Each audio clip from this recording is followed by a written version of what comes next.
Good morning student. तो आज हम +2 क्लास हिस्ट्री 10 लेसन उपनिवेशवाद और देहात। तो हम बात कर रहे थे कॉलोनाइजेशन उपनिवेश, जैसे ईस्ट इंडिया कंपनी ने बंगाल में आके कैसे अपने कॉलोनाइजेशन उपनिवेश बसाए, एंड देहात कंट्री साइड गांव की तरफ का एडमिनिस्ट्रेटिव के बारे में पढ़ेंगे। तो कुछ एक लोगों ने कर अदा न किए जाने की दशा में हम बात कर रहे हैं। काफी लोग ऐसे थे जो बहुत ही मतलब या ड्रोट, फिमाइन, अकाल वगैरह, सुनामी, काफी जो फसल खराब हो जाती थी तो उनकी कंडीशन ऐसी थी, जो जमींदार या किसान थे जो कर न अदा नहीं कर सकते थे। तो देखते हैं हम अदा न किए गए राजस्व की समस्या। तो देखते हैं अदा न किए गए राजस्व की समस्या भी काफी जो बहुत जरूरी है सर्वेक्षण करना। पहले सबसे पहले ईस्ट इंडिया कंपनी मेजरमेंट किया था कि सभी के पास जो लैंड है उसका मेजरमेंट किया जाए। उससे इजीली रहेगा कि कैसे पर हेक्टेयर, पर एकड़ कैसे कितना फिक्स कर रखा। तो देखते हैं हम। अकेले वर्तमान राज की जमीनें ही ऐसी संपदा नहीं थी जो 18वीं शताब्दी के अंतिम वर्षों में बेची गई थी। इस्तेमारी बंदोबस्त लागू किए जाने के बाद 75% अधिक जमींदारियां हस्तांतरित कर दी गई थी। ब्रिटिश अधिकारी यह आशा करते थे कि इस्तेमारी जो सेटलमेंट है की जाने से सभी समस्याएं हल हो जाएगी, जो बंगाल की विजय के समय से ही उसके समक्ष उपस्थित हो रही थी। 1770 के दशक तक आते आते बंगाल की ग्रामीण अर्थव्यवस्था संकट के दौर से गुजरने लगी थी, क्योंकि बार बार अकाल पड़ जाते थे। यस, बंगाल में फिमाइन मीन्स अकाल ज्यादा पड़ते थे, तो उसमें या तो कर में छूट दी जाए। तो देखते हैं हम, खेती की पैदावार घटती जा रही थी एंड अधिकारी लोग ऐसे सोचते थे कि खेती, व्यापार और राज्य के राजस्व संसाधन सब तभी विकसित किए जा सकेंगे जब कृषि में निवेश को प्रोत्साहन किया जाएगा। ऐसा तभी किया जा सकेगा जब संपत्ति के अधिकार प्राप्त कर लिए जाएंगे और राजस्व मांग की दरों को स्थायी रूप से तय कर दिया जाएगा।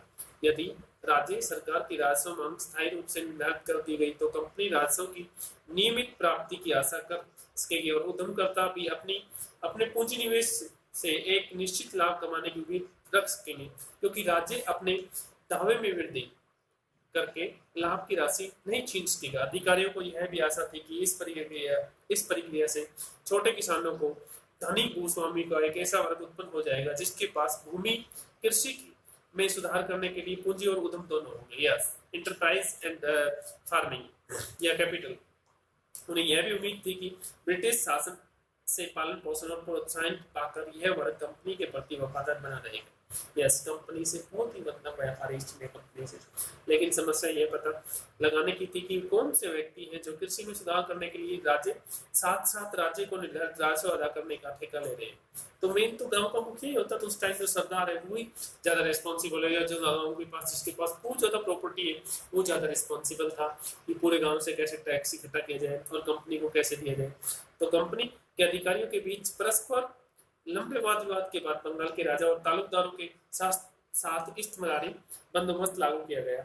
राजा और तालुकदारों के साथ अब उन्हें जमींदारों के रूप में वर्गीकृत किया गया कि उन्हें सदा के लिए एक निर्धारित राजस्व मांग को अदा करना था। इस परिभाषा के अनुसार जमींदार गांव में भूस्वामी नहीं थी, बल्कि वह राज्य का राजस्व संभालकर्ता यानी मात्र था। जमींदारों के नीचे अनेक गांव होते थे। कंपनी के हिसाब से एक जमींदारी के भीतर आने वाले गांव मिलाकर एक राजस्व संपत्ति का रूप ले लेते थे। तो कंपनी समस्त संपदा पर कुल मांग निर्धारित करती थी। तदुपरांत जमींदारी यह निर्धारित करता था कि भिन्न भिन्न गांवों से राजस्व की कितनी पूरी मांग होगी, और फिर जमींदार उन गांवों से निर्धारित राजस्व राशि इकट्ठी करता था और जमींदार से यह अपेक्षा की जाती थी कि वह कंपनी को नियमित रूप से राजस्व राशि अदा करेगा। यदि वह ऐसा नहीं करेगा तो उसकी संपदा नीलाम की जा सकेगी। यस, उसकी जो प्रॉपर्टी थी खुद कर लेते थे। तो मेन जमींदार हो गया रिस्पॉन्सिबल।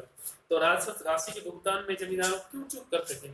तो भाई हम बात कर रहे हैं बंगाल की, तो वहाँ बार बार फिमाइन पड़ती थी, तो अकाल पड़ेगा तो वो कैसे पॉसिबल है? पॉसिबल नहीं है ना। तो कंपनी उनको कोई छूट नहीं देगी।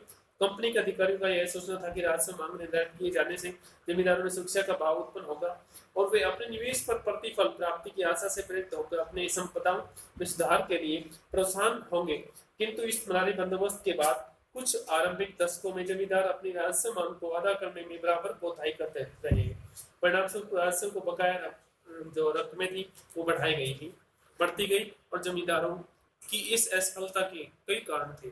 तो देखते हैं, पहला जो कारण है कि प्रारंभिक मांगे बहुत ऊंची थी, मतलब टैक्स बहुत ज्यादा था। ऐसा महसूस किया गया कि मांग को आने वाले संपूर्ण समय के लिए निर्धारित किया जा रहा था। तो आगे चलकर कीमत में बढ़ोतरी होने से, खेती का विस्तार होने से आय में वृद्धि हो जाने पर भी कंपनी उस वृद्धि में अपने हिस्से का दाव कभी नहीं कर सकेगी। तो दूसरा जो है कि ऊंची मांग 1970 के दशक में लागू की गई थी, जब कृषि की उपज की कीमतें नीची थी, तो उसे रैयत किसानों के लिए जमींदार की उनकी देय राशियां चुकाना मुश्किल था। तो तीसरा है राजस्व असमान था। फसल अच्छी हो या खराब, राजस्व का ठीक समय पर भुगतान जरूरी था। तो चौथा है इस्तेमारी, जो बंदोबस्त ने प्रारंभ में जमींदार की शक्ति को रैयत से राजस्व इकट्ठा करने और अपनी जमींदारी का प्रबंध करने का ही सीमित कर दिया था। तो थैंक यू, आज के टॉपिक में ऐसे इतना।